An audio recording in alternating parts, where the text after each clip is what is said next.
Hello my friends, mga kasimple. Happy weekend. Ayan, nandito po ako sa old school na pinasukan ko dati.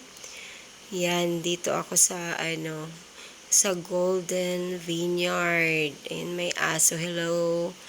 Pumunta ako dito with my husband kasi ay meron kaming get together ng mga dati kong kasama at syempre yung president namin dito sa school ay ninang din namin sa aming wedding at meron kaming parang reunion na yan ng mga kanyang mga inaanak. Yan, kaya ayan, nandito kami. Ang init guys, summer na summer dito sa Pilipinas. At sobrang init. Kaya ayan, nagdadaldal si lola nyo. May dala akong pansit. Yan.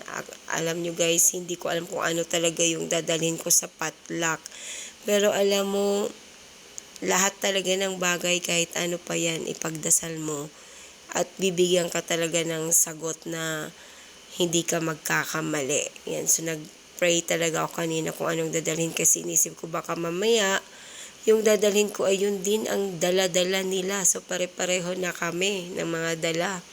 Ayan, paikot-ikot ako dyan sa office kasi hindi ko alam kung nasaan na sila. Yan. Open naman yung office. Dyan po ako guys dati nagtatrabaho sa office na yan. One of the administrators. Yan, kaya dyan ako.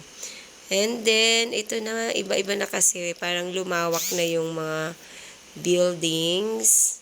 Dumami na, dumami na, may progress na syempre. Matagal na rin, it was 10 years ago, o 11 years ago na yata. Ayan. So, paikot-ikot ako, hindi ko alam kung nasaan sila. Kung anong room ba sila. Dala-dala ko pa naman ang mainit na pansit. Ayan. Sila pag muna natin yan dyan. Ayan, nahanap ko na rin sila. Nandito pala sila sa room ng grade 1. Ayan, welcome to our reunion. Ayan na po sila, oh. Ayan po si Ninang Sonia, yung nakaupo doon. Ayan si Habi. Ayan, nag-picture-picture muna ako dyan sa labas. Ayan, wait lang. Bakit lumiit yung camera? Nakaibang angulo siya. Naka-vertical yata. Ang ganda ng sikat ng araw, guys. Kaya lang, sobrang init naman din talaga. Ang init. Mapuno dito. Ay, si Meow Meow. May Meow Meow pa dyan akong nakita. Balik tayo sa room. Ayan po, nagsisimula na ang fellowship namin. Meron po kaming kasama dyan, si Pastora Mai. Ayan, so siya po yung nag-start ng fellowship. And parang ang ganda kasi ng reunion dahil hindi lang basta kain, kamustahan, ganon-ganon. Meron pang pa-message doon sa aming ninang kasi she's already 81 years old, guys. Ayan, medyo may edad na at gusto niyang makasama kami. Biruin mo, may ganun pala, no? Siguro pagtanda ko rin, patawag ko rin yung mga inaanak ko sa kasal.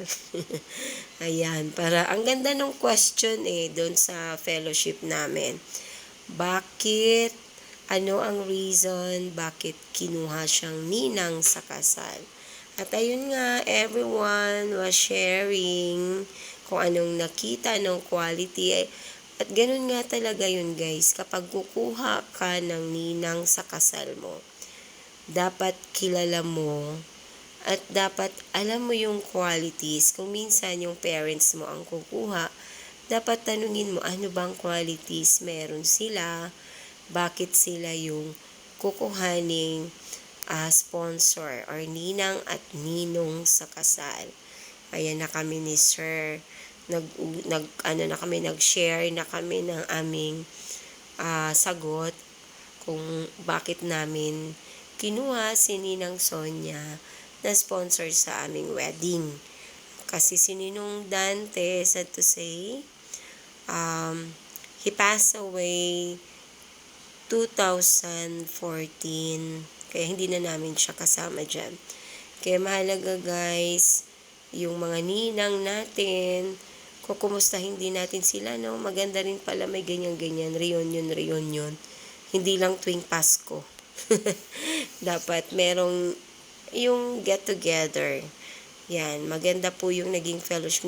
Blessed po kami.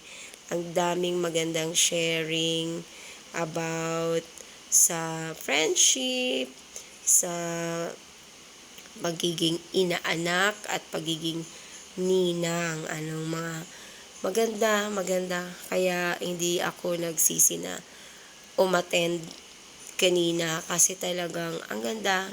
Pag uwi ko parang feeling blessed ako sa mga natutunan ko mula doon sa mga shinare ng mga ibang guest na nandoon din sa event or doon sa gathering. At yung mga yung mga shinare din ni Pastora. Ang ganda rin. Kaya parang makapag-meditate ka. At ito talaga yung mga things na mahalaga sa buhay eh. Hindi yung mga material things. Kundi ito mga ganito. Yung fellowship, yung sharing, yung pang-strengthen ng faith mo kay God at sa kapwa mong tao. So yun talaga yun, mga magandang experiences sa buhay. Ayan. I worked so many years in the corporate world. Yes. Kaya siguro doon ko nakita yun, I have to be strict sa trabaho, sa attendance, ganon yun. At saka yung tama dapat ang kailangan gawin kasi Sa ilan dito, maraming kinuhang ninong-nina, pero siya lang naman ang nagkaroon ng ganitong gawain na nandirito tayo at nagpapaabot ng ating Yes. It's not a favoritism, but it's more of love.